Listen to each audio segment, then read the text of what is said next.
يا أيها الذين آمنوا إذا قيل لكم تفسحوا في المجالس فافسحوا يفسح الله لكم وإذا قيل انشزوا فانشزوا يرفع الله الذين آمنوا منكم والذين أوتوا العلم درجات والله بما تعملون خبير. بسم الله الرحمن الرحيم. السلام عليكم ورحمة الله وبركاته. الحمد لله رب العالمين وبه نستعين على أمور الدنيا والدين والصلاة والسلام على أشرف الأنبياء والمرسلين حبيبنا ونبينا محمد صلى الله عليه وسلم وعلى آله وصحبه وسلم تسليما كثيرا إلى يوم الدين. أما بعد. اللهم لا سهل إلا ما جعلته سهلا وأنت تجعل الحزن إذا شئت سهلا. رب اشرح لي صدري ويسر لي أمري واحلل عقدة من لساني يفقهوا قولي. اللهم إنا نسألك علما نافعا ورزقا طيبا وعملا متقبلا. اللهم علمنا ما ينفعنا وانفعنا بما علمتنا وزدنا علما يا رب العالمين. اللهم اهدنا وأهلنا وقومنا إلى صراطك المستقيم.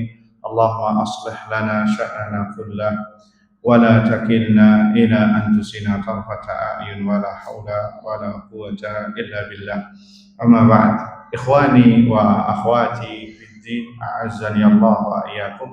Alhamdulillah, kita panjatkan puji syukur kepada Allah Subhanahu wa taala yang telah memberikan kepada kita semua limpahan nikmat dan karunia-Nya, wabil khusus nikmatul iman wa nikmatul Islam, nikmat kesehatan dan kesempatan, sehingga dengan izin Allah Subhanahu wa taala kita bisa berkumpul kembali di salah satu rumahnya dalam rangka bertafaqquh fid din, mempelajari ilmu agama Allah Subhanahu wa taala. Semoga apa yang kita lakukan ini sebagai pertanda Allah menginginkan kebaikan untuk kita semua di dunia dan di akhirat. Allahumma amin. Salawat serta salam kita haturkan kepada Nabi kita Muhammad sallallahu alaihi wasallam, kepada keluarganya, kepada para sahabatnya, dan yang setia meniti di atas sunnahnya hingga hari kiamat kelak. Allahumma amin. Ikhwani wa akhwati fid din, a'azani Allah wa iyyakum. Melanjutkan pembahasan kitab Al-Arba'in An-Nawawiyah yang disusun oleh Al-Imam Abu Zakaria Yahya ibn Sharafuddin An-Nawawi rahimahullahu ta'ala, atau biasa yang dikenal dengan Al-Imam An-Nawawi rahimahullahu ta'ala. Kitab Al-Arba'in di sini ya, yang dihimpun oleh beliau hanya sampai hadis 42. Sampai hadis ke-42. Makanya nama kitabnya Al-Arba'in An-Nawawiyah. Arba'in 40 hadis. Ya, orang Arab biasa membulatkan ya 42 atau 43 dikatakan sebagai 40 untuk memudahkan ketika mengingat atau menamainya, dan itu ya dipakai oleh orang-orang terdahulu ya. Arba'in An-Nawawiyah 40 hadis, dan semuanya jumlahnya 42, dan pernah kita bahas pada 2 bulan yang lalu hadis yang 42 ini, dan insya Allah kita akan tutup dengan penambahan yang ditambahkan oleh Al-Imam Ibnu Rajab Al-Hambali di dalam kitab beliau Jami' Al-Ulum wal Hikam, yang jumlahnya kurang lebih ada 8. Jadi semuanya ada berapa Pak?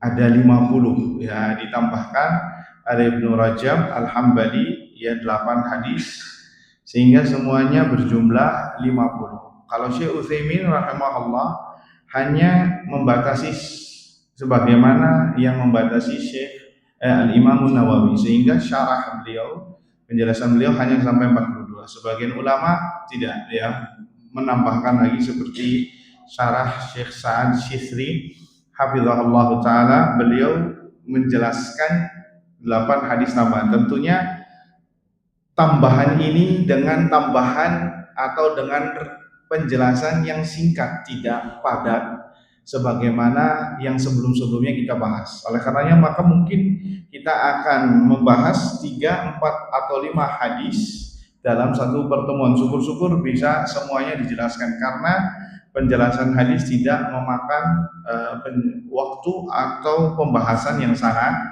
panjang ya, karena ini hanya sekedar singgungan-singgungan dalam setiap jenis pembahasannya, seperti faraid ya. Ini dijelaskan kalau secara detail gak cukup waktunya Pak.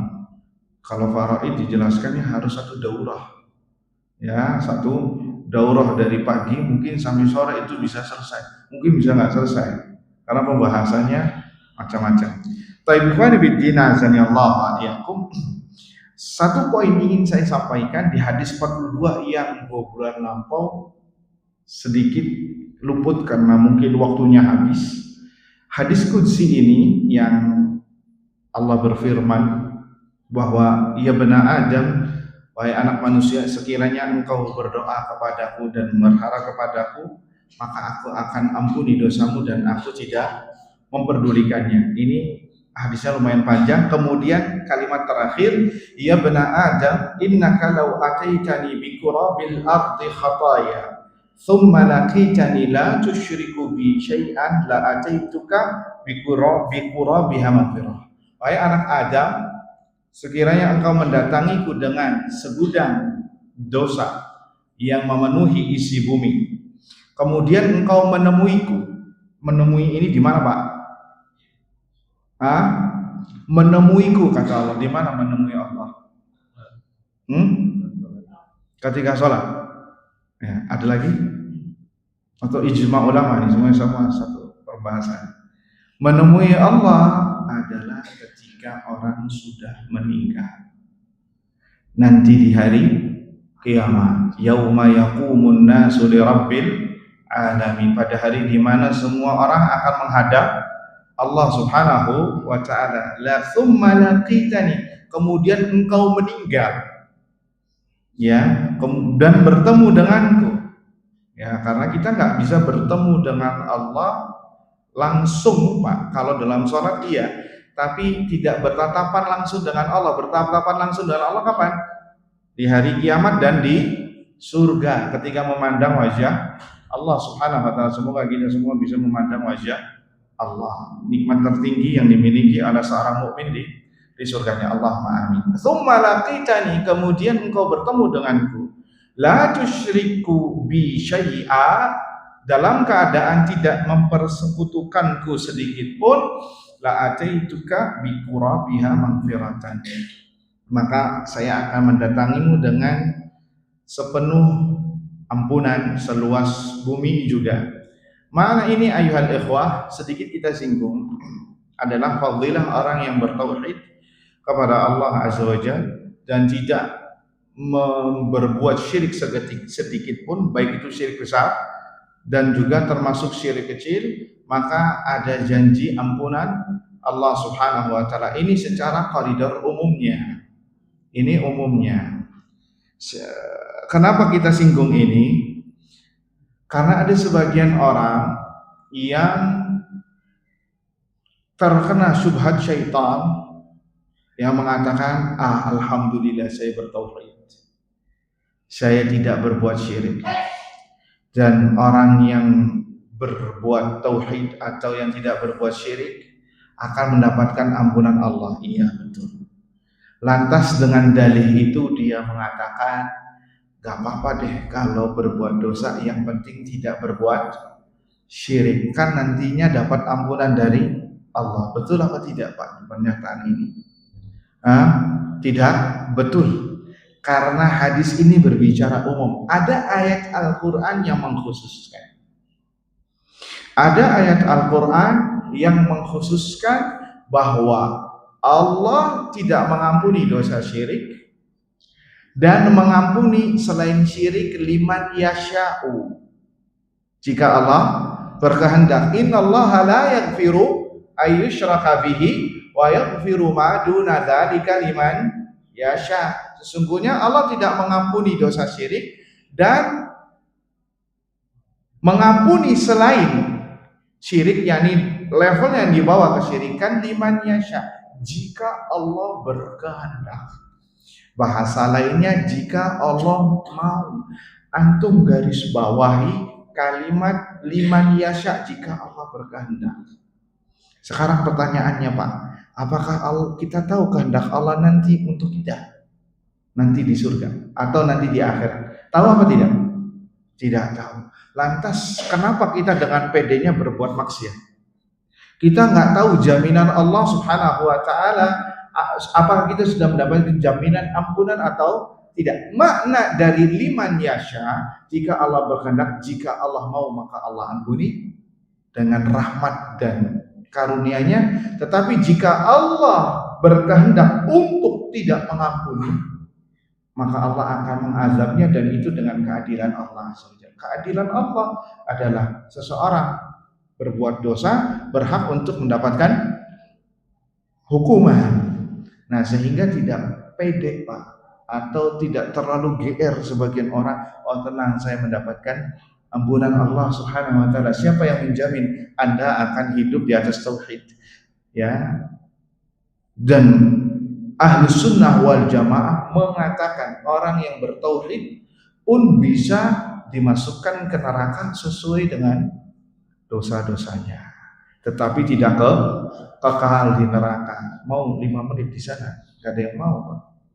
Ya, kita aja di neraka dunia atau di api dunia tidak menginginkan kita terbakar beberapa detik, bagaimana di akhirat. Walaupun naam ujung-ujungnya seorang mukmin akan masuk surga, tetapi ada yang masuk surga tanpa mampir ke neraka, ada yang masuk surga hanya dihisab saja tanpa diazab, ada yang masuk surga dengan dihisab dan diazab terlebih dahulu. Berapa lama? Wallahu ta'ala a'lam. Dicuci dosanya setahun, 2 tahun, 3 tahun, 500 tahun, 1000 tahun, wallahu ta'ala a'lam. Karena satu hari di sana seperti berapa? 1000 tahun. Sekarang makanya Abu Jahal sekarang ada 1,4 hari ya kalau hitungan dunia. Berarti sudah 1446, 47. Ya kalau hitung-hitungannya kita. Kenapa? 1000 sehari di sana itu seperti 1000 tahun di dunia. Walaupun nanti ujung-ujungnya orang yang tidak berbuat syirik, yang bertauhid akan dikeluarkan dari neraka dan dimasukkan ke dalam surga. Dikeluarkan dalam keadaan menjadi arang, kemudian diceburkan ke sungai sehingga tumbuhlah kulitnya lagi, kemudian baru dimasukkan ke dalam surga. Mereka dilakabi dengan al-jahannamiyun. Apa al-jahannamiyun? Alumni neraka jahanam. Ya, mengerikan Pak ya.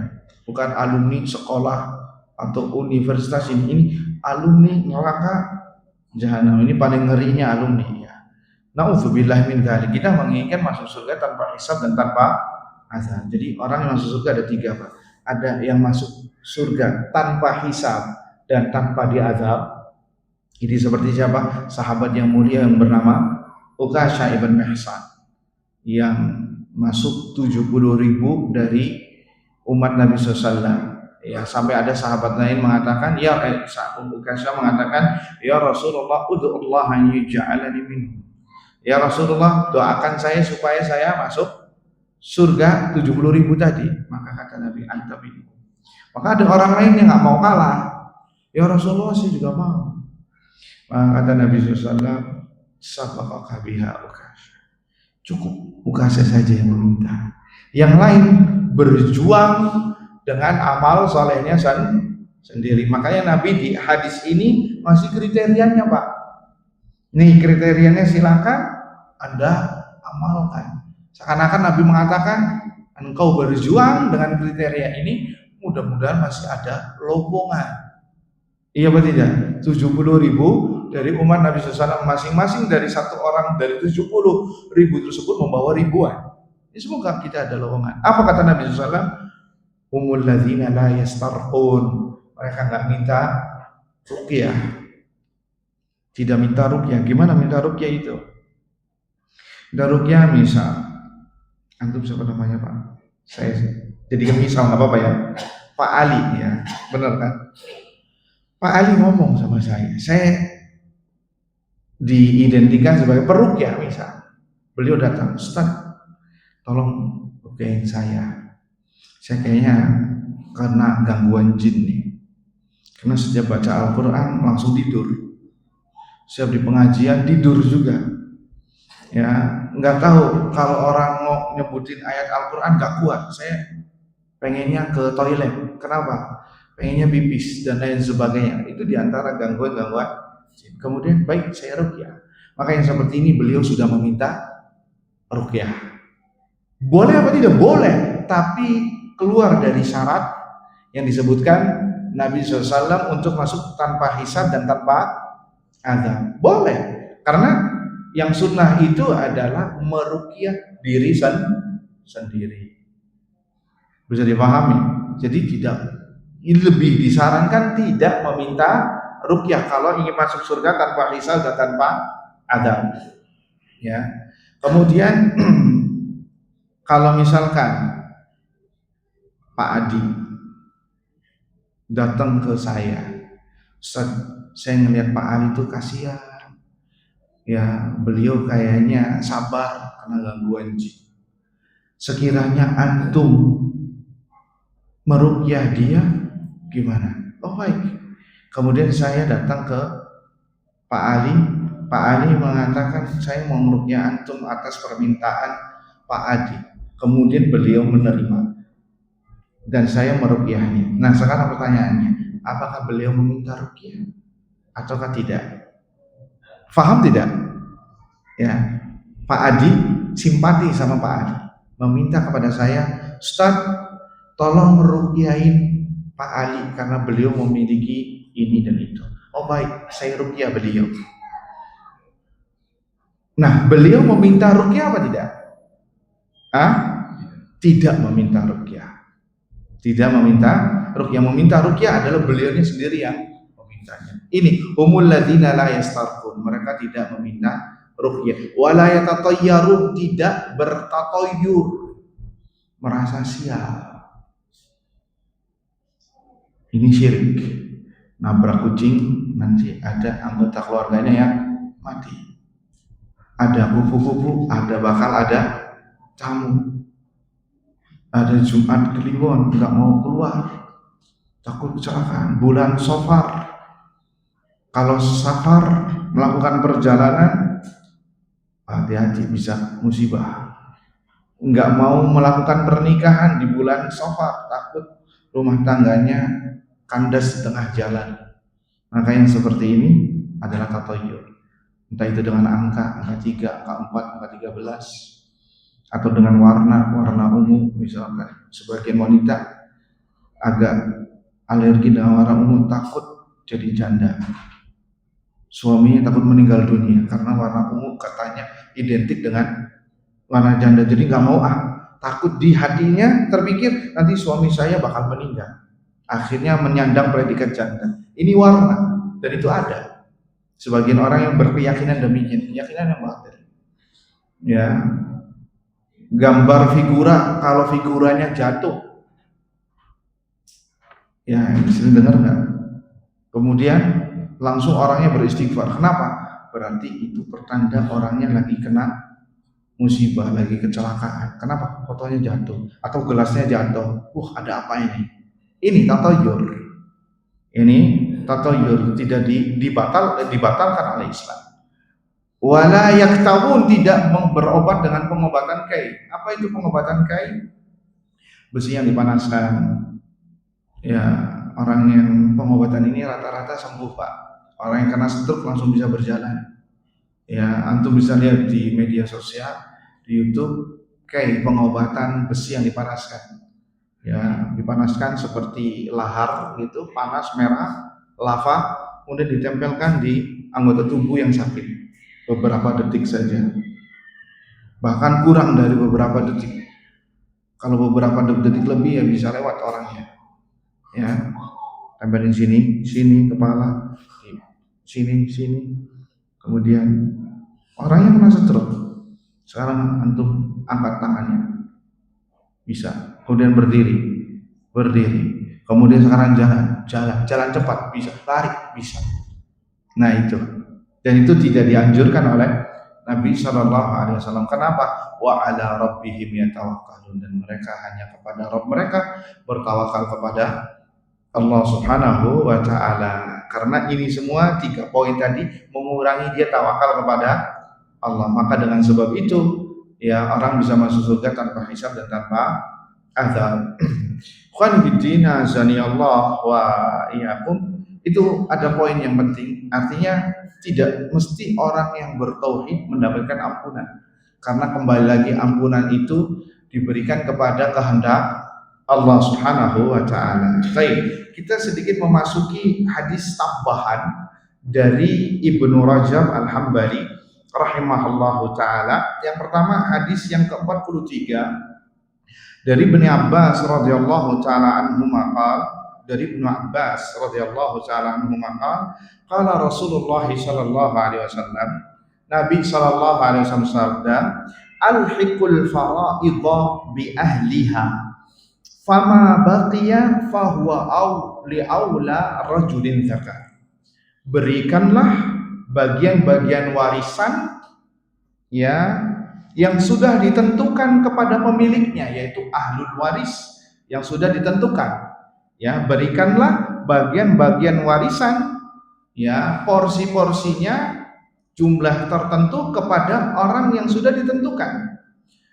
Fama baqiya fahuwa li aula rajulin zakar. Maka sisa yang ada adalah untuk kerabat laki-laki yang terdekat dengan si mayit.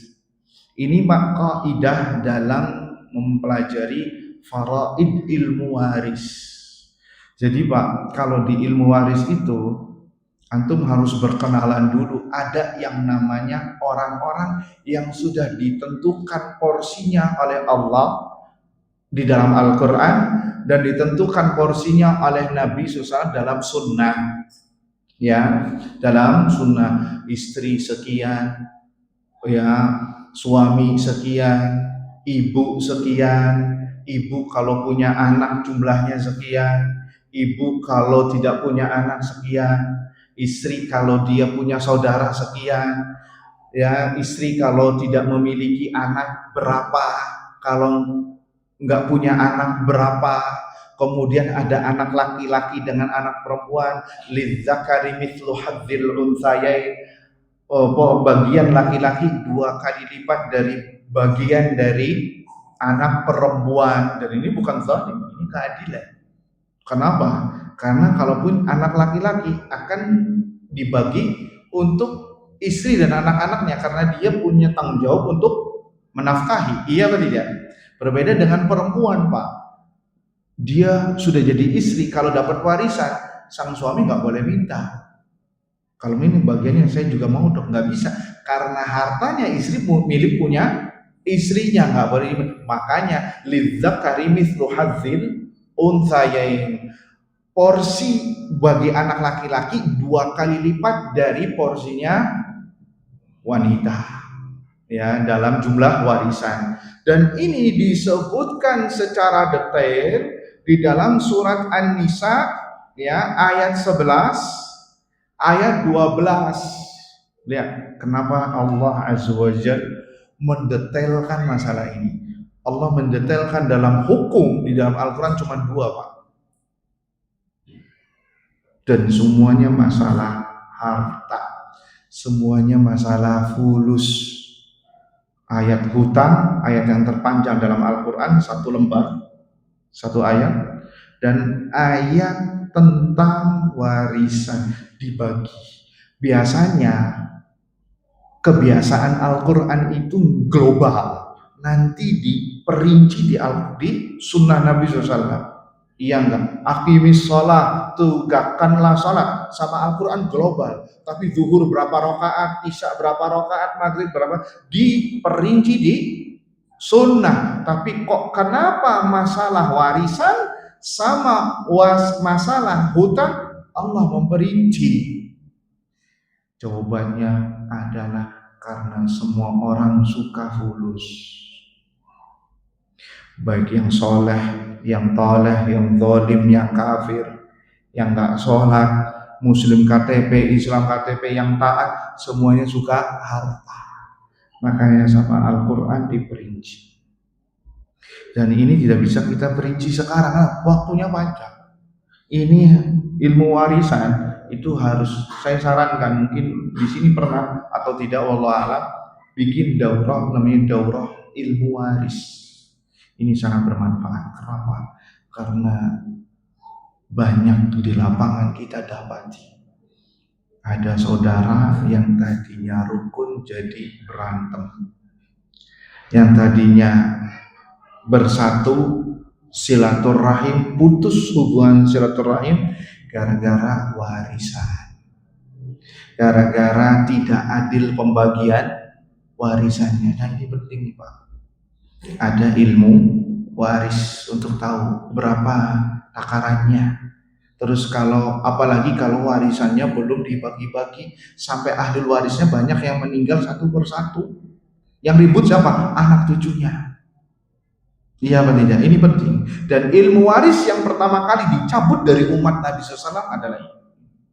Tentu harus ilmu waris faraid adalah ilmu yang pertama kali dicabut dari umat Nabi Sallallahu Alaihi Wasallam. Karena ilmu akan dicabut semuanya. Iya apa tidak? Dengan diwafatkannya ulama. Dan sekarang sudah banyak para ulama yang berguguran, yang meninggal. Dan di situ pula ilmu akan dicabut. Dan yang pertama kali dicabut adalah ilmu waris. Dan tidak semua orang bisa. Bahkan tidak semua orang yang mempelajarinya memahaminya. Makanya minta kepada Allah Azza wa Jalla kalau ada daurah, karena ini nggak bisa dijelaskan satu pertemuan, karena harus tahu dulu hak kewajiban. Kemudian antum harus kenal dengan ashabul furud, orang-orang yang sudah ditentukan porsinya oleh Allah berapa, dan itu harus dihafalkan sebelum nanti ketemu matematikanya. Ada matematikanya ini Pak, pakai hitungan-hitungan khusus. Harus dihafalin, oh si kakak dapat sekian, oh si ibu dapat sekian, kalau punya anak dapat sekian. Nanti ada kayak model latihan matematikanya.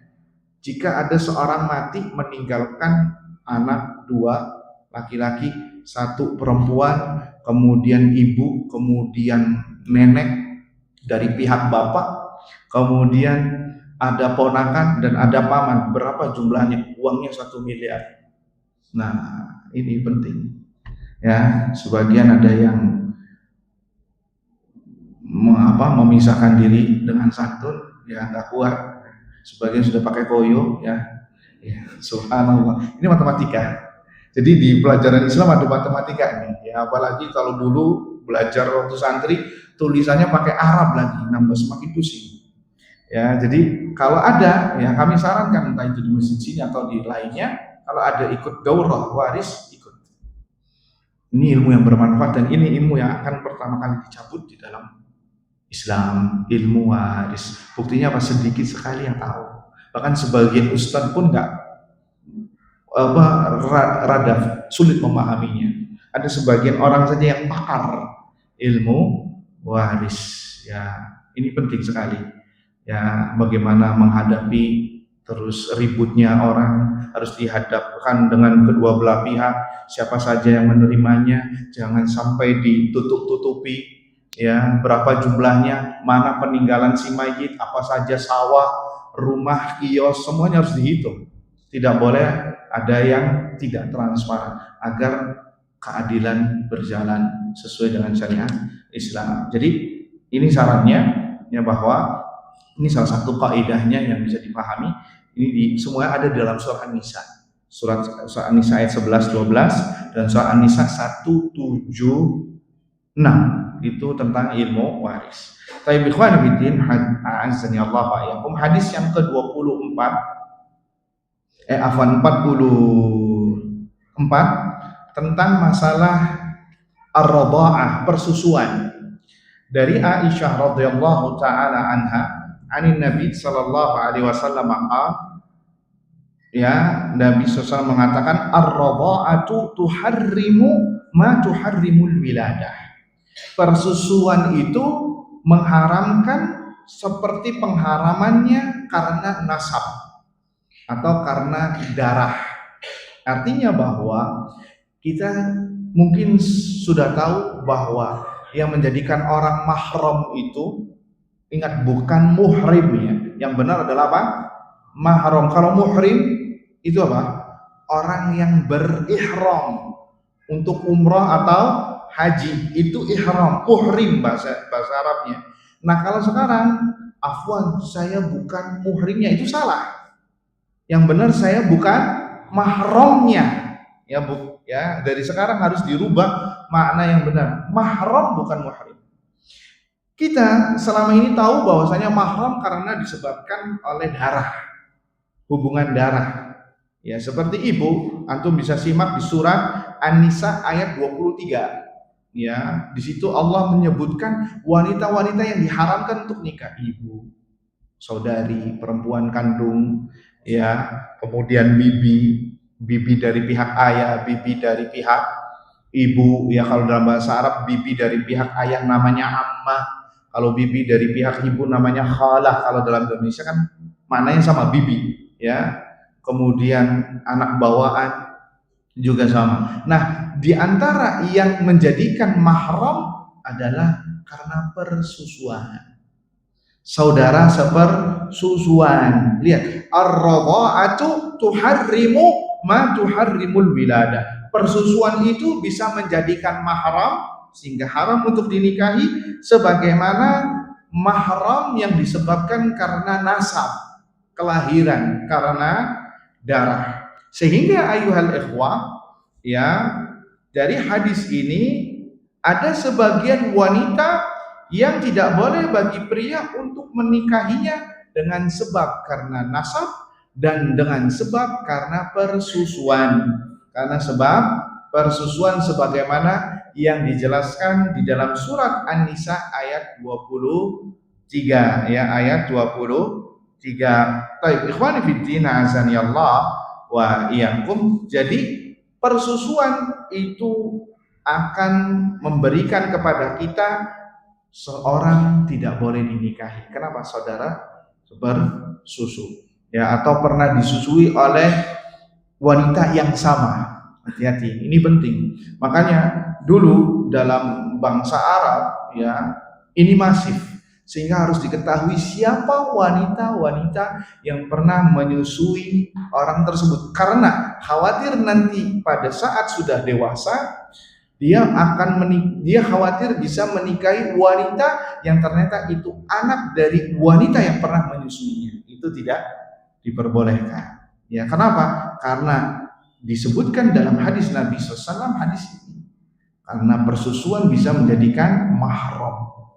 Persusuan bisa menjadikan mahram. Akan tapi perlu diketahui bersama ayuhal ikhwah, ya, kata sini kata para ulama, wa qad ajma'al ulama ila al-'amali bi mithli hadzal hadis. Hadisnya dari Bukhari Muslim. Para ulama sepakat mengamalkan hadis ini karena ar-radha'u yahrumu ma yahrumuhu an-nasab. Karena persusuan bisa menjadikan mahram sebagaimana nasab. Akan tetapi perlu diketahui bersama, pengharaman di sini ada banyak permasalahan yang menjadikan mahram. Ada yang berkaitan juga masalah pengharaman ini dibagi menjadi dua. Ada yang sifatnya permanen, ada yang sifatnya sementara. Yang sifatnya permanen seperti sepersusuan,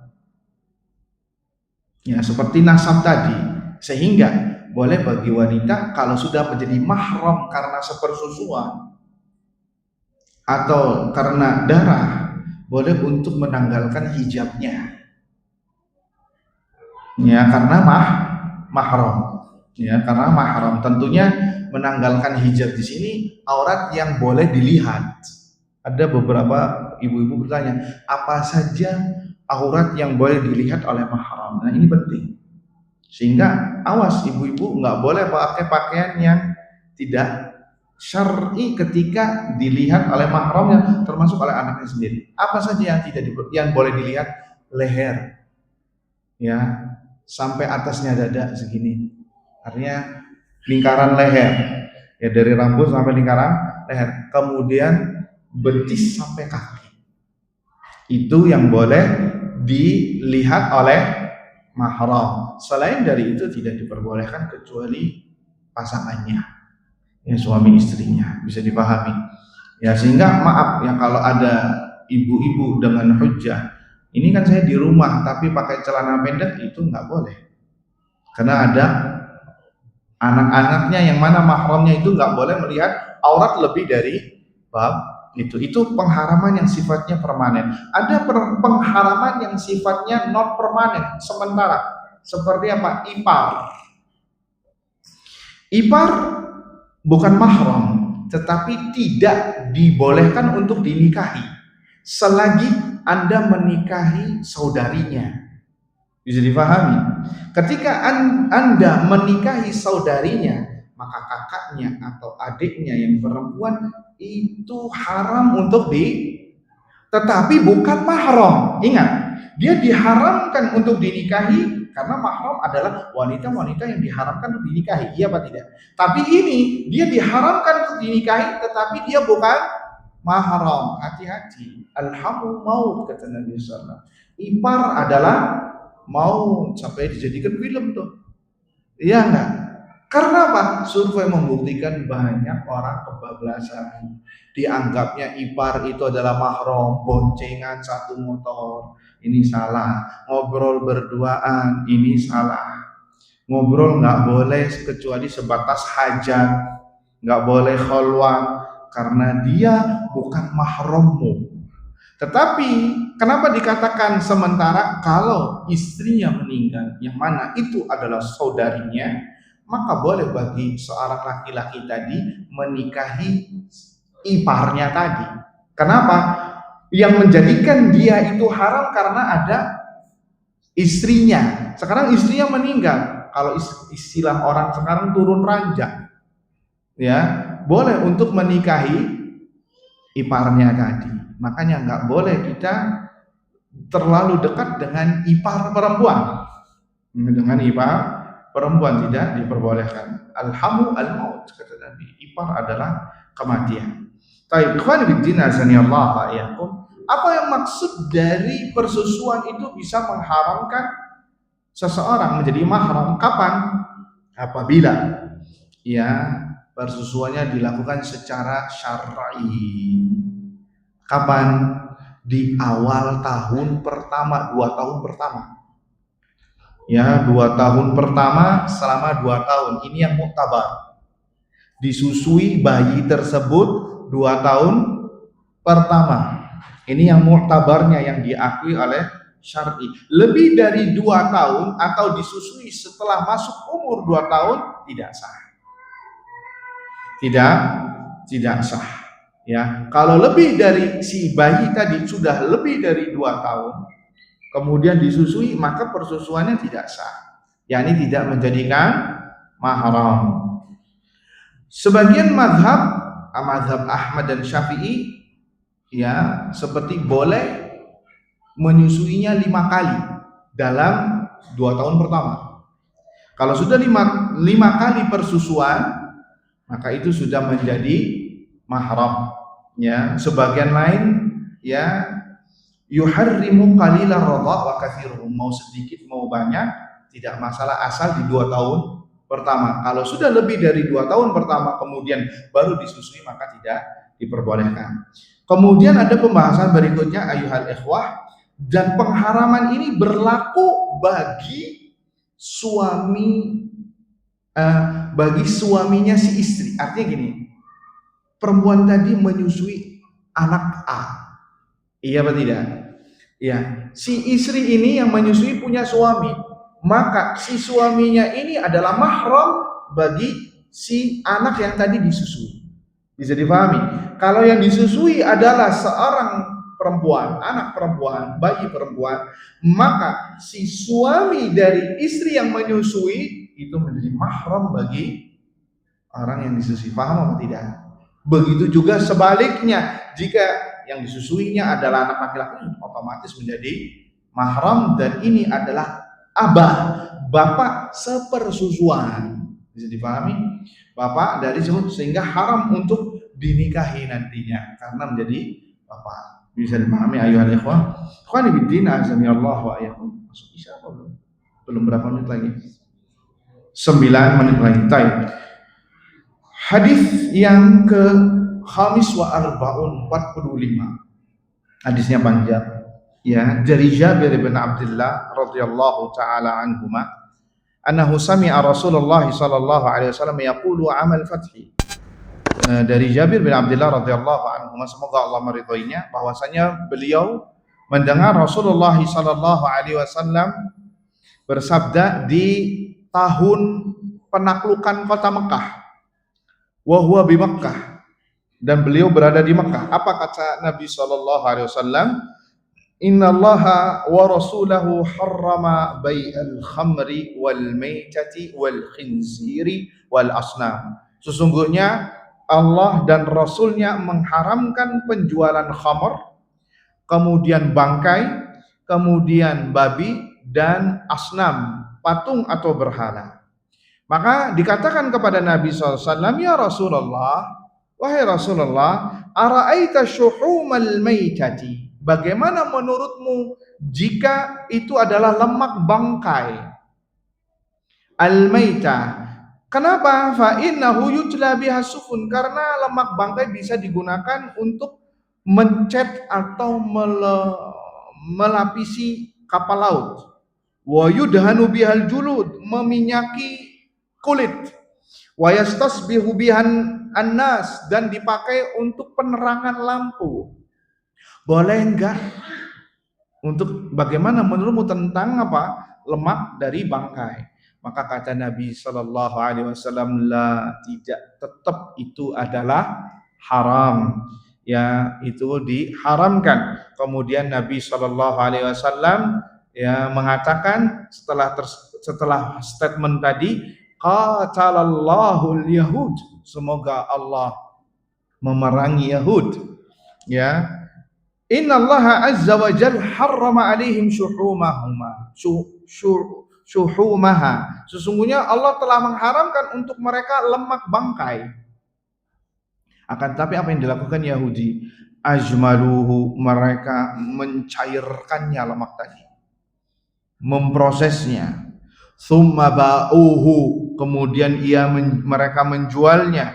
Fa'akalu thamanah, dan memakan hasil penjualan lemak bangkai tadi. Hadis diriwayatkan Bukhari dan Muslim. Sekarang kan Nabi mengatakan, lihat, jangan seperti Yahudi.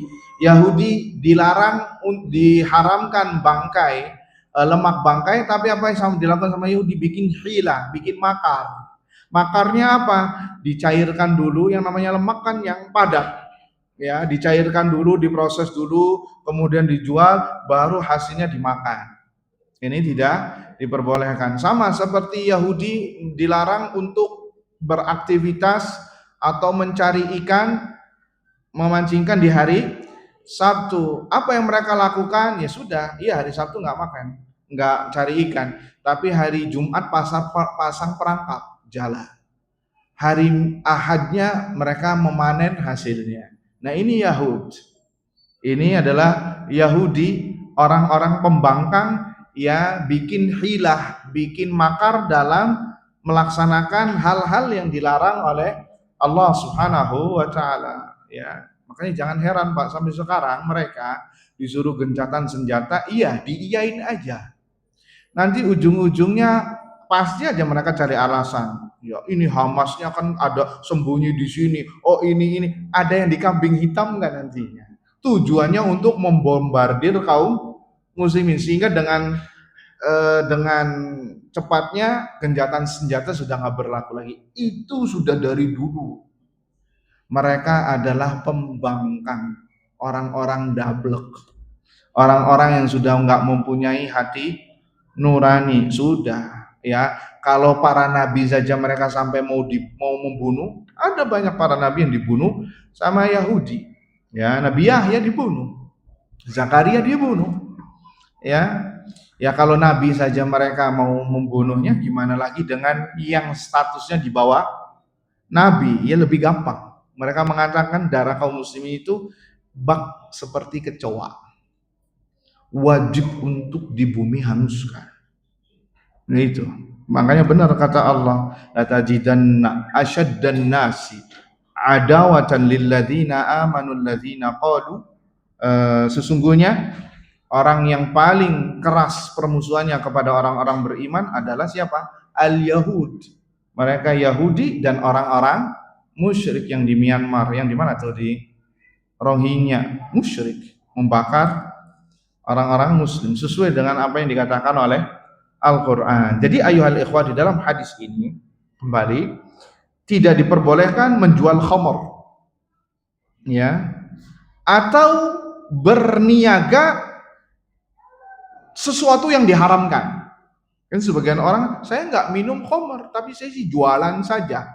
Tetap itu adalah pendapatan atau hasil yang haram. Wa annal maksaba min bai'i hadhil umur, karena penghasilan dari penjualan tadi, entah itu khamar, khinzir, babi, berhala, adalah penghasilan yang haram, tidak diperbolehkan. Dan seorang muslim nggak boleh memakan harta yang haram. Kata Nabi SAW, kullu lahmin nabata min haramin fannaru aula bihi. Setiap daging yang tumbuh dari hasil yang haram, maka tempat kembali yang pantas baginya adalah neraka. Tempat kembali yang pantas adalah baginya neraka. Wa yatahassal, dan masuk dalam hadis ini adalah haram juga pemanfaatannya. Apapun, segala jenis yang haram, maka diharamkan pemanfaatannya, diharamkan juga penjualannya, apalagi sampai memakan hasilnya, maka ini tidak boleh. Ini hadisnya kaidah. Hadis ini adalah kaidah, setiap apapun yang haram atau tujuan yang haram masuk dalam bab ini. Barangnya halal tapi tujuannya untuk dijual untuk hal yang haram, maka ini tidak diperbolehkan. Gimana contohnya? Contoh, Anda penjual golok, ya, dan Anda tahu orang ini lagi balas dendam sama seseorang, mau apa? Mau membunuh. Antum jual golok karena bentar lagi mau Idul Adha misalnya. Iya apa tidak? Untuk gorok sapi, gorok kambing. Tapi ada orang sudah tahu sekampung orang ini mau membunuh si fulan, akhirnya beli golok kepada Anda. Boleh apa tidak? Boleh apa tidak? Tidak boleh, karena tujuannya sudah ketahuan dalam hal untuk yang haram. Ketika Anda menjualnya kepada orang tersebut, berarti Anda telah mensukseskan orang tersebut untuk membunuh. Dan itu haram. Wa ta'awanu 'alal birri wat taqwa wa la ta'awanu 'alal itsmi wal 'udwan. Tolong menolonglah dalam hal kebaikan dan ketakwaan, dan jangan tolong menolong dalam hal dosa dan maksiat. Contoh berikutnya, ini banyak nih Pak. Anda penjual nasi kuning, tapi di bulan Ramadan. Naam, itu nggak boleh. Tapi Anda ingin menjualnya untuk wanita yang haid dan nifas saja. Boleh apa tidak? Boleh, asalkan dengan syarat orang-orang yang membeli itu mereka yang dibolehkan berpuasa, yang dibolehkan berbuka karena udzur. Tapi kalau ada orang yang sehat walafiat, bukan musafir, mungkin beli nasi kuning yang Anda jual, boleh apa tidak? Nggak boleh. Apalagi sampai ada yang jualan untuk orang etnis kafir. Kan saya kan Ustaz, kalau nggak jualan ini saya nggak dapat pemasukan, makanya saya jualan di etnis tertentu yang kafir karena mereka nggak puasa. Kan boleh Ustaz? Tuh, ini nggak boleh. Nggak boleh yang seperti ini. Karena mereka orang kafir, naam tidak diminta puasa di dunia, tapi dihisab nanti di hari kiamat ditanya tentang puasa. Orang kafir tidak diminta sholat di dunia, tapi di akhirat akan ditanya kenapa anda nggak sholat. Sehingga kalau ada orang memfasilitasi orang kafir, mereka yang tidak berpuasa dengan menjajakan makanan, maka anda masuk bab ini. Contoh berikutnya, ini banyak terjadi. Toko bangunan, ya, toko bahan bangunan, apa material, datang orang etnis tertentu, saya mau bangun gereja. Nah, lihat kalau bangun bangunan yang besar, ini faedahnya banyak, untungnya banyak. Berapa hasil? Berapa? Saya mau beli semennya berapa sak ininya? Pasirnya sekian, ininya sekian, semua yang borongnya kepada antum. Ini ujian, ya? Boleh apa tidak? Tidak diperbolehkan. Kalau antumnya sudah tahu dia mau bangun gereja atau sekolahan non muslim. Kenapa? Wala ta'awanu 'alal itsmi wal udwan, dan begitu banyak antum punya ruko. Ternyata datang pihak bank, saya mau bikin cabang bank konvensional ribawi di sini. Bahkan tawarannya lebih gede dari harga yang antum pasang. Ya, 60 juta per tahun, saya 100 juta. 2 ruko. Nah, ini ujian ini. Ya, antara surga dan neraka atau fulus ini. Ayo. Yang punya iman, ya tidak, jazakallah khair. Allah yang akan ganti rezeki yang lebih baik. Barang siapa yang meninggalkan sesuatu karena Allah, pasti Allah akan ganti dengan yang lebih baik. Ya, ini hadis ini kemana-mana nih ya. Hadis ini kemana-mana. Hati-hati, jangan sampai kita terjerembab hanya gara-gara secercah duniawi bisa menggadaikan ya kualitas keagamaan Anda. Ya, Islam Anda, iman Anda. Sudah masuk Isya? Belum. Sudah. Tapi kita break sebentar untuk mendengarkan kumandang Isya.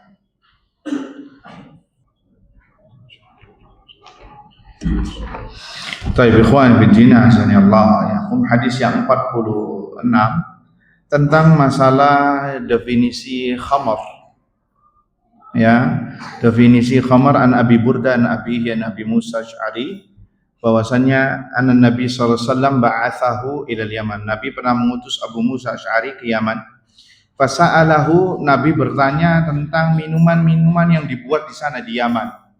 Faqala wa ma hiya, apa itu? Qala al-bid'u wal mizru. Wal mizru. Apa itu al-bid'u wal mizru?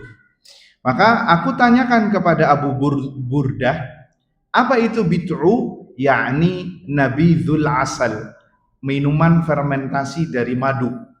Wal mizru adalah minuman fermentasi dari gandum. Maka kata Nabi SAW, kullu muskirin haram, setiap yang memabukkan itu haram. Ini kaidah dalam memahami apapun, ya mau itu khamar ataupun yang lainnya, jika diminum itu bisa memabukkan, maka itu haram. Entah itu kandungannya sedikit ataupun banyak. Entah itu kandungannya sedikit ataupun banyak, jika ada unsur yang memabukkan, maka itu adalah hal yang haram. Ya, entah itu bisa memabukkan, ya, karena disebutkan dalam hadis, ma askaral faraq minhu familul kaffi minhu haram. Orang yang memabukkan, apa-apa yang memabukkan dalam jumlah yang banyak, maka jumlah yang sedikitnya pun diharamkan, walaupun yang meminumnya tidak mengatakan saya nggak mabuk. Karena ada syubhat, kan saya nggak mabuk, jadi saya nggak apa-apa lah, nggak haram. Tetap setiap yang memabukkan, walaupun yang meminumnya tidak mabuk, itu haram. Masuk dalam bab apapun, baik itu ya seperti narkoba, ya, atau seperti orang-orang Yaman yang selalu makan di pipinya di sini sampai di sininya melembung tuh Pak, ya. Itu juga nggak boleh, gat atau apa, atau afyun, apa di sini afyun, kayak ya ini jenis-jenis narkoba ini tidak boleh. Dan yang namanya khamar ini diperselisihkan oleh ulama, hukum definisi asalnya khamr adalah yang terbuat dari anggur. Yang terbuat dari anggur itu adalah khamar. Sehingga para ulama berselisih. Taib kalau yang tidak terbuat dari anggur, apakah haram apa tidak? Ini khilaf di antara ulama. Warrajih adalah sebagaimana Nabi mengatakan kullu muskirin haram. Setiap minuman yang memabukkan, entah itu dari anggur ataupun dari kurma, apapun yang difermentasi bisa memabukkan, maka itu haram. Yang memabukkan ini sampai hilang kesadarannya, ya, sampai hilang kesadarannya, itu yang haram, ya. Kalau durian gimana? Durian tidak memabukkan secara hukum asalnya. Ya, memang sebagian orang ada yang sampai keliengan, ya, tapi lihat jumhurnya bagaimana. Jumhur tidak sampai, jumhur manusia ya sampai ada yang makan 20 durian enggak kelengar, ya, enggak keliengan, tapi darah tingginya naik atau segala macam, ya. Kenapa? Karena itu memang bukan khamar. Yang namanya khamar adalah minuman yang difermentasi. Entah itu disebutkan di sini fal muskirul muharram, minuman yang memabukkan dan yang diharamkan adalah al muskirul ma'i, entah itu yang cairan atau yang padat atau yang disisipkan ke makanan atau yang disisipkan di minuman, entah itu dari biji-bijian atau dari korma ataupun dari yang lainnya. Jika memang itu memabukkan, maka itu adalah haram seperti narkoba dan yang sejenisnya. Wallahu ta'ala a'lam bishawab. Kemudian hadis yang 47 adalah tentang anjuran untuk memakan sepertiga. Ya, Nabi SAW bersabda dari Miqdad ibn Ma'di Karib meriwayatkan, saya mendengar Rasulullah SAW mengatakan, ma mala'a adamiyun wi'a'an syarran min batn. Tidaklah seorang manusia ya mengisi lambungnya itu jauh lebih buruk, yakni tidaklah seseorang menjadi lebih buruk tatkala mengisi isi perutnya. Ya, bihasa bi bani Adam ukulatun, cukuplah seseorang itu memakan makanan yang bisa yukim nasulbah, menegakkan tulang punggungnya. Ya, fa in kana la mahalah, kalau memang pengen makan banyak, kata Nabi. Jadi hukum asalnya makan itu makan yang bisa menegakkan tulang punggungnya, ini hukum asalnya. Cuman kata Nabi, kalau memang mau makannya nambah, makan mie instan gak cukup satu bungkus, ya, la mahala, memang pengen nambah, fa thuluthun li ta'amihi wa thuluthun li syarabihi wa thuluthun li nafasihi, maka dikasih porsian, sepertiga untuk makannya, sepertiga untuk minumnya, sepertiga untuk nafasnya. Jangan semuanya diborong jadi satu di piring, gambarnya gunung salak pindah. Dan itu terlihat fenomena ini ketika di walimah. Banyak gunung berterbangan sebelum hari kiamat, berterbangannya di walimah. Iya apa tidak? Ya, yauma yakunun nasu kal farashil mabthus wa takunul jibalu kal ihnil manfus. Ya, pada hari gunung-gunung berterbangan di hari kiamat, tapi ada yang berterbangan kecil-kecil di walimah. Ya, gunung muncung besar sampai idamnya ngumpet 3 kali, dilapisi sama nasi. Yang seperti ini tidak dianjurkan dan ini dilarang oleh Nabi SAW. Bahkan kata para ulama yang mengomentari hadis ini, apabila manusia seluruhnya mempraktekkan hadis ini, ya, la ughliqatil mustashfayat, maka seluruh rumah sakit bangkrut. Ya, kalau sekiranya manusia mempraktekkan hadis ini, pasti rumah sakit di dunia ini bangkrut. Kenapa? Karena kebanyakan penyakit yang ngumbrang di manusia disebabkan karena makanan, karena pola makan.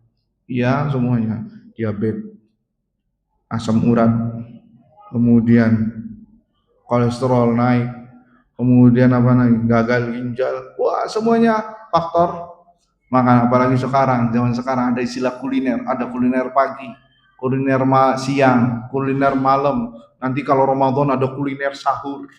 Ya nanti pas buka puasanya dia berpuasa, tapi lihat dibalas dendam di mana dibuka puasanya, semuanya diambil sama dia, sehingga apa? Nggak sholat taraweh. Kenapa? Napasnya sudah diambil sama makanannya. Ya, nggak bisa imam baca alif lam mim sudah ngasih kode. Ya kenapa? Karena berbukanya sudah kelewat batas, sehingga hilang tuh hikmah puasa yang seharusnya membuat sehat, ya diambil semua, dirampas ketika dia berbuka atau ketika dia makan sahur. Jadi kata para ulama, kalau ingin hidup sehat, ya diantaranya adalah perhatikan makanannya. Perhatikan makanannya, dan ini sudah dikatakan oleh Nabi SAW, hadis riwayat Ahmad, Tirmizi, An-Nasai, wa Ibnu Majah dan yang lain. Kemudian hadis yang ke-48 adalah tentang sifat munafik. Arba'un, Nabi SAW bersabda, an Abdullah bin Umar radhiyallahu anhu, arba'un man kunna fihi kana munafiqan.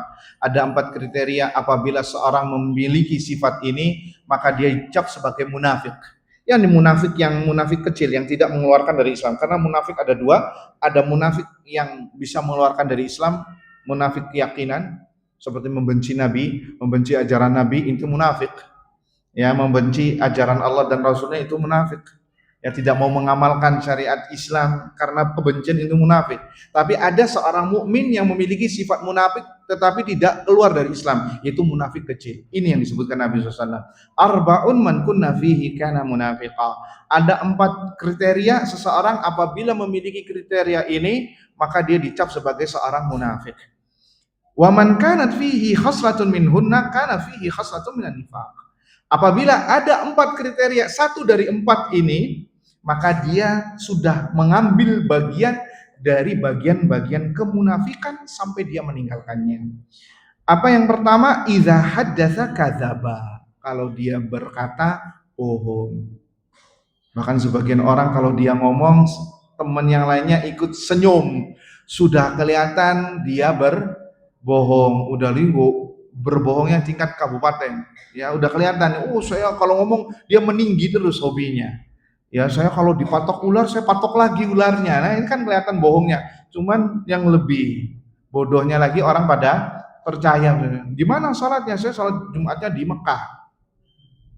Ya, padahal dia tinggalnya di sini, di Yasmin misalkan. Ini bohong tingkat nasional bisa jadi ya. Idza haddatsa kadzaba, kalau dia berkata berdusta, ini sifat munafik. Wa idza wa'ada akhlafa, kalau dia berjanji pasti mengingkari, tidak mau menepati. Ini sifat munafik. Wa idza khasama fajara, kalau dia bertengkar pasti berbuat curang supaya dimenangkan, entah itu di pengadilan ataupun dimanapun. Ketika dia berselisih, ya dia pasti berbuat curang untuk mengambil haknya secara tidak benar. Wa idza ahada ghadara, ya apabila dia dipercaya, dia berkhianat. Dalam riwayat lain disebutkan wa idza tumina khana, apabila diberikan kepercayaan dia berkhianat. Ya, berkhianat. Dan ini panjang ya, yakni hukumnya luas, dan sifat seorang mukmin ya terjauhkan dari sifat munafik, wabil khusus munafik yang besar. Kalau munafik kecil ini tergantung karena keimanannya. Kalau imanannya surut, maka sifat munafiknya bisa besar. Ya, apalagi jika ada maslahat duniawi yang ia inginkan, ya karena ingin jabatan, karena ingin pangkat kedudukan sampai senggol kanan dan senggol kiri, ya sepak terjangnya sampai semuanya diterjang, maka ini diantara sifat al-munafik. Na'udzubillah min dzalik. Kemudian hadis yang ke-49 sebelum terakhir, hadis tentang tawakal. Nabi SAW bersabda dari Umar bin Khattab, "Lau annakum tawakkaltum 'ala Allahi haqqa tawakkuli la razaqakum kama yarzuqut tayra taqdu himasa wa taruhu bitana." Sekiranya kalian bertawakal kepada Allah Azza wa Jalla dengan sebenar-benarnya, pasti Allah akan memberikan rizki kepada kalian sebagaimana Allah memberikan rizki kepada seekor burung. Tagdu khimasa, pergi pagi-pagi dalam keadaan lapar. Wa taruhu bitana, kembali ke sarangnya dalam keadaan kenyang. Ini burung yang tidak memiliki sifat panik, tidak memiliki hati dan pikiran, tapi sama Allah diberikan rizki yang melimpah, ya, karena mereka makhluk Allah bertawakal kepada Allah Subhanahu wa taala. Seharusnya manusia juga demikian. Karena manusia diberikan hati, pikiran, akal, maka harus bertawakal kepada Allah. Karena orang yang bertawakal kepada Allah dijanjikan oleh Allah untuk dicukupi kebutuhannya. Wa man yatawakkal 'alallahi fahuwa hasbu. Barang siapa yang bertawakal kepada Allah, maka Allah akan memberikan kecukupan. Tawakal di sini bukan berarti kita berpaku tangan, tidak. Akan tetapi menyandarkan hati dan pikiran disertai dengan ikhtiar. Itu namanya tawakal. Dan tawakal dimulai dari sebelum berbuat, ketika berbuat, dan setelah berbuat. Bukan setelah berbuat, Pak, salah. Sebagian orang udah deh lakuin dulu, nanti hasilnya sama Allah, ini salah. Tawakal dari awal, ketika dan setelah. Anda keluar rumah ingin cari rezeki, tawakal dari rumah, menyandarkan perkara kepada Allah. Kemudian ketika mengais rezeki, minta kemudahan. Kemudian setelah itu minta keberkahan. Ini tawakal. Bukan lakukan dulu, nanti terakhir kita serahkan sama Allah. Ini salah. Ini bukan orang yang bertawakal. Dan tawakal ada dua rukunnya, Pak. Rukun pertama menyandarkan hati dan urusan kepada Allah. Yang kedua adalah dengan ikhtiar. Ada dua. Kalau salah satunya jomplang berarti bukan bertawakal, tapi pura-pura bertawakal. Kalau dia hatinya menyandarkan pada Allah tapi tidak ada ikhtiar, maka itu tidak tawakal. Seperti contohnya orang yang merokok. Iya, orang merokok, Pak, merokok Pak bisa sakit. Udah deh, umur ada di tangan Allah. Yang ngerokok dan yang nggak ngerokok mati. Iya enggak? Jadi ya sudah, umur ada di tangan Allah. Kita katakan orang ini tidak bertawakal. Kenapa? Hilang rukun ikhtiarnya. Ya sudah, kita katakan kepada orang tersebut, Bapak kalau sakit nggak usah ke dokter. Karena mau ke dokter atau tidak, Bapak bakalan mati. Iya apa tidak? Kita balik saja seperti itu. Ya, karena umur ada di tangan Allah. Bapak nggak usah cari rezeki. Gak usah bekerja karena rizki ada di tangan Allah. Gak usah kerja, Pak.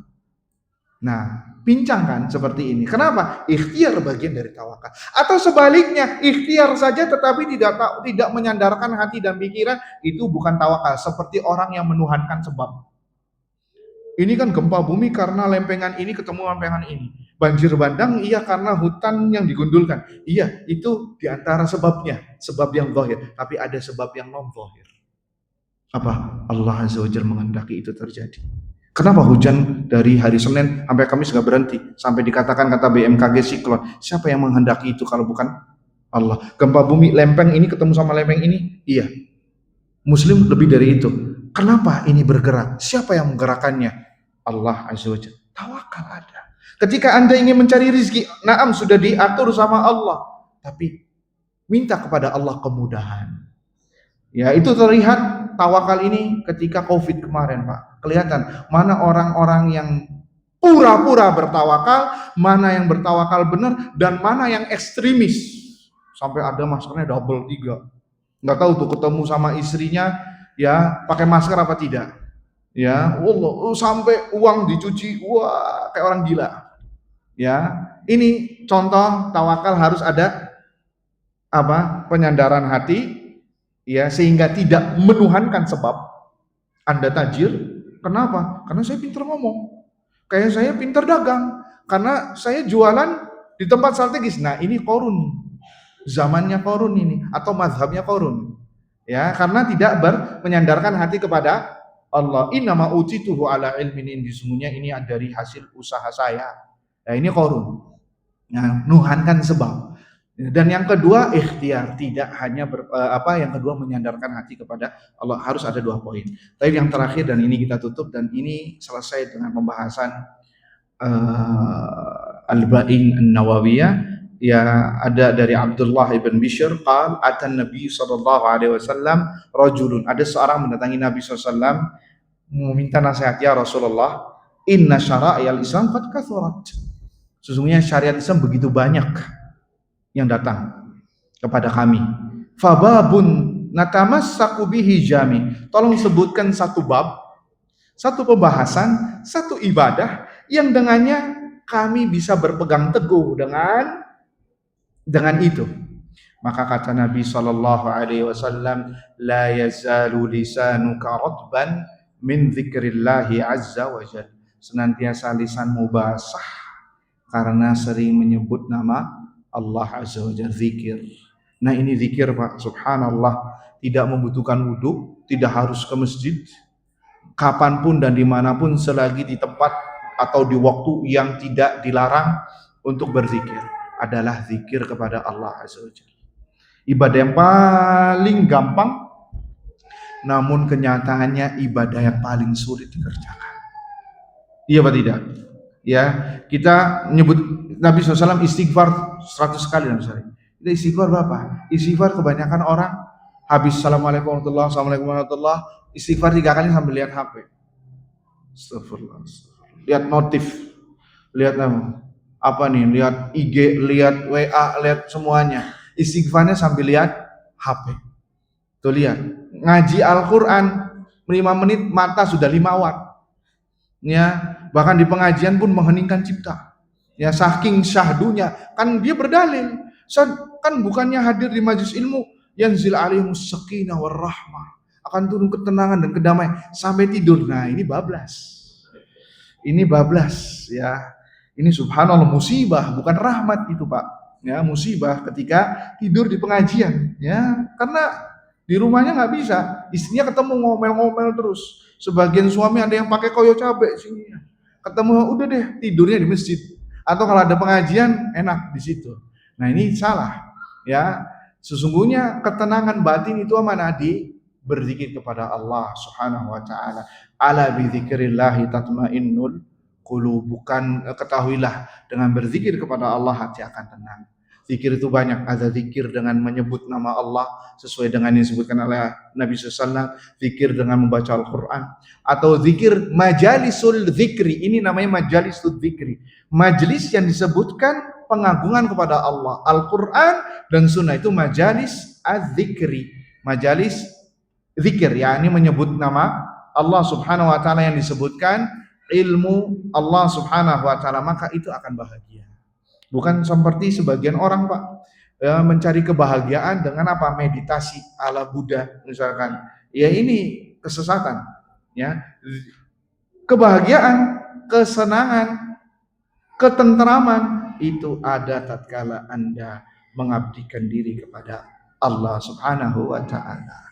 Itulah rel garis kebahagiaan. Tatkala orang menyimpang dari sini, maka dia telah menjauhi garis kebahagiaan. Semoga kita semua termasuk orang yang disebutkan oleh Allah adz-dzakirinallaha wadz-dzakirat, orang-orang yang senantiasa berzikir kepada Allah dengan begitu banyak. Ya ayyuhalladzina amanu dzkurullaha dzikran katsira wasabbihuhu bukratan wa asila. Tidak ada ibadah yang Allah perintahkan kita untuk memperbanyak kecuali zikir. Ya ayyuhalladzina amanu, wahai orang beriman, berzikirlah kalian kepada Allah dengan zikir yang begitu banyak di pagi dan di sore hari. Terutama ada zikir pagi, ada zikir petang, tujuannya untuk melindungi kita semua dari hal-hal yang tidak diinginkan, dari ain, mata jahat, dari hasad, dari sihir, dari gangguan jin, gangguan manusia, dari hal-hal yang tidak diinginkan. Maka bentengi diri kita dengan zikir kepada Allah. Sebenarnya ada kitab khusus namanya Hisnul Muslim, benteng seorang muslim, wajib antum punya. Sekarang sudah ada di HP, ya, sudah gampang itu, tinggal buka, banyak terjemahannya, ya. Nama pengarangnya Said Al-Qahtani, ya, Said Al-Qahtani rahimahullahu taala. Wallahu taala alam bisawab. Mohon maaf atas kepanjangan waktunya. Dengan ini pembahasan kitab Arba'in Nawawiyah sudah selesai kita bahas, dan insyaallah nanti pada pertemuan yang akan dijadwalkan kita akan pilih kitab yang insyaallah bisa bermanfaat, bisa sesuai dengan kita semua. Allahumma amin. Subhanakallahumma wa bihamdika asyhadu an la ilaha illa anta astaghfiruka wa atubu ilaik.